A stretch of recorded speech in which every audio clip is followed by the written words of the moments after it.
I want to ask the Dirty Glad podcast if anybody's been around people that died. Did they sneeze 45 times before they died?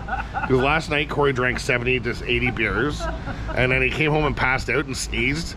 I swear to Jesus Christ, 45 for fucking 20 minutes straight, 45 times.